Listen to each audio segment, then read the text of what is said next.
Hello there, and welcome to the EDC Empire. Today, I will be reviewing the Spyderco Smallfly 2. The Spyderco Smallfly 2 is the second variation of the Spyderco Smallfly, which is a USA-made Spyderco balisong or butterfly knife. The Smallfly 2 has a latch locking mechanism to keep it only closed, and to keep it open, you're just going to be applying force with your hand. You can either, for deployment options, do some cool flippy tricks, or what I just did, which is the slow two-hand open. You're going to enjoy this knife a lot more if you either already know or teach yourself how to do the cool fast opening, so keep that in mind if you're interested in this knife. The blade material is S30V, or CPM-CruWear. However, the CruWear variation, which has light gray G10 handle scales instead of black G10, is a little bit more difficult to come by, so keep that in mind. And actually, both of them kind of pop in and out of availability, so it requires a little bit of planning for either of them. So if you're interested, I'd start looking out for it now. The blade style of the Smallfly 2 is a drop point with a nice fully flat ground blade coming down to a pretty thin blade, about average in my opinion. Then you've got handle materials, as I stated earlier, as G10, in this case black, as it is the S30V variant, and with exposed steel liners. You have an overall length of about 7.5 inches when open, and when closed of around 4.5 inches. Then you have a depth when folded at the widest point of 1.45 inches, which means that compared to your PM2, it is a little bit more carryable. And this is going to be sticking out of your pocket about this much, so keep that in mind as well. Then getting to the width of the pivot, or pivots, you're going to have about 1/2 inch, which means that it's pretty much on par with your PM2. And then getting into size comparisons, we have the PM2 and the Delica 4. As you can see here, it's a lot smaller, or a good amount smaller than the PM2, and about on par, maybe a little bit smaller, or a little bit larger than the Delica 4. And then getting into two more size comparisons, we have the Benchmade Bug Out and the Civivi Elementum. As you can see here, the Bug Out is a little bit smaller, but pretty much on par, similar to the Delica, and the Elementum is definitely a lot smaller. And then, bringing in one other size comparison, we're going to have the Squid Industries Squiddy Trainer. It's a lot smaller in this case than the Trainer, so keep that in mind as well. The blade length on the Spyderco Smallfly 2 is 3.33 inches with an edge length of almost exactly 3 inches. Then you have a blade stock of 0.125, which is pretty on average for what Spyderco does, and a weight of 3.20 ounces, which means that this thing is a very carryable knife, excluding the pocket clip. The pocket clip is the part that I thought I was going to be able to fix about this knife and make it pretty much a dream balisong flipper. I don't have a whole lot of experience with balisongs or butterfly knives, but from this trainer that I've had, I really enjoy it.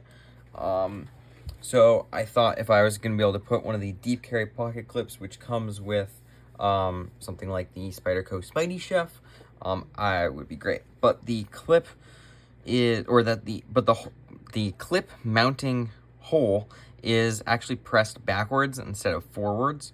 So while you could do it, the clip would be coming off of the end, and the bill would actually be over here, which is not going to work as a clip.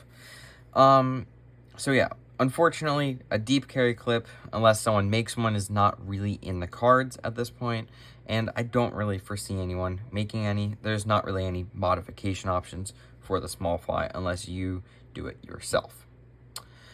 There is one complaint that a lot of people have said in reviews and whatnot of the Smallfly, and that is that the latch will scrape on the G10 as you use it, and it'll create some marks on the side of the G10. That has happened, but that's, to be honest, not the biggest complaint in my opinion. I don't really think this is going to be a sit there and look pretty knife, and if it is for you, then just don't do the latch a whole lot. And yeah, I don't know. It's not a huge complaint to me. It's not really the part of the knife that I look at the most, the inside of the G10. So I don't really care about that a whole lot, and it's not that bad of an issue for me either. One thing that I actually do have a complaint about, though, is the satin finish on the Smallfly. It came out, or it is a good looking satin finish, but it has, I don't love a satin finish though. And it's scratched quite a bit with just the light use that I've brought it. I haven't used this quite as much as some of the knives that go through my review process do, where I bring them to work, where I will break down boxes, strip wires, and cut wires, and do a whole bunch of other things that I wouldn't normally do. This mainly had the break down a little bit of boxes, open up some stuff, and just carry and fidget and etc. This was a lot more lightly used, so this was in the review pocket for a longer period of time. And I'm a little bit disappointed that it has scratched. I've had other Spydercos with a satin finish before, and they haven't really scratched or worn that way. And to be honest, I think a few of these were from before I actually even got my hands on the Smallfly. And that's honestly a little bit disappointing for me. It's not the end of the world, but if you're spending $270 for the S30V version, yes, $270, it's a little bit disappointing. It is also important to keep in mind that that a butterfly knife or balisong is most commonly defined as a gravity knife. I know in states like New York, it definitely is described as a gravity knife. So if gravity knives are legal in your state, then this should be legal to carry. But keep that in mind. And also, they're not that nice to carry. It's not that you just get to flick open a knife. You actually kind of got to do some like twists and stuff. If you actually know how to do tricks, you can also do that. Which is fun, right? But it also does mean that when you just want to make a cut and you don't want to be flashy, you're either going to have to fiddle around with it, or you're going to have to carry a secondary knife just to be able to slow roll or flick open, make your cut, and get back to work. Which, at that point, it does kind of beg the question of, do you really need this? Which I can answer for you, no. But if you're looking at this, you already are most likely obsessed and in love with this hobby and probably own a whole bunch of other stuff. And so, do you really need another knife? No. But is this cool? Yes. The one thing I can say about this is that if I could go back and repurchase this knife, I would, but I would get the CruWear version. It is $230, so $40 cheaper than the S30V. Spyderco does a wonderful job heat treating their CruWear, and it's just a lot cheaper. $230 seems a little bit more reasonable to me than the $270 that this comes in at. And if I'm going to be honest, the only reason why I got this version was because it was immediately available for me at the time. At least that's what it said, but I still had to wait. And I like the black G10 more than the gray G10. Yeah, I mainly picked this because I like black G10 more than gray on this style thing. Yeah. The one interesting thing about, or another interesting thing about this knife is that the ergos are kind of odd. In a lot of style of knives, something like your Unumzon, it kind of widens and kind of up towards the blade, so that you kind of have a way to stop yourself. Or you can also bring in something like the bug out. It's pretty consistent until like the end and the top, where you just have something to make sure you don't go into and kind of slip onto the blade. You have that a little bit here. But before that, you have a pretty noticeable slope downwards. And even if you're really squeezing, you feel that slope kind of pushing you towards the edge.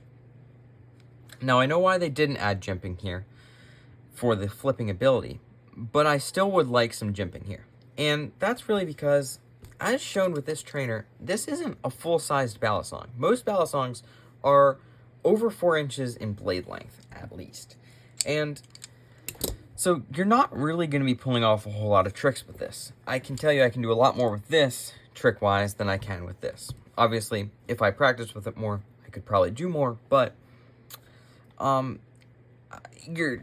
for this being an EDC-focused balisong, I would like to see some jimping. I'd like to see some here, and I'd also love to see a little bit up here.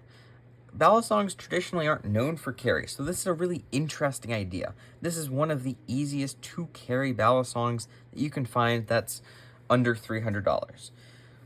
But it's also just, I don't know, a little bit weird to hold. It's comfortable, but it's also not. For just quick cuts, it works, but I would not want to be breaking down boxes, and I also really don't like the idea of doing some delicate work. This is long enough that it kind of goes into this part of my hand, even if I choke back. It's a little bit not great for me, and with the swingy arm action, you do actually have to still hold on to the bottom of the knife. So it's not great for that. But this is also really cool. If you want to try carrying a balisong or butterfly knife, whatever you want to call it, this is genuinely a very good option. There are a whole bunch of balisong or butterfly knife companies, so many that I don't want to even try to list them or tell you about them. And no, I am not superb at flipping. I know how to open them, and I know how to do some very basic tricks, but there are people way more experienced in that field than me. But when it comes to a sharpened balisong, which you can carry with a pocket clip and a latch, that is good quality. This is genuinely quite good quality. So yeah, if you're looking for something like this, that is definitely an option. I'm going to be putting this in my specialized EDC playlist. If you want this, this is a great option. If you are not looking for this, 1, why are you watching this video? And 2, this is not a great option. It is pretty expensive. Buy something else that's the same price or cheaper, and you'll probably like it more.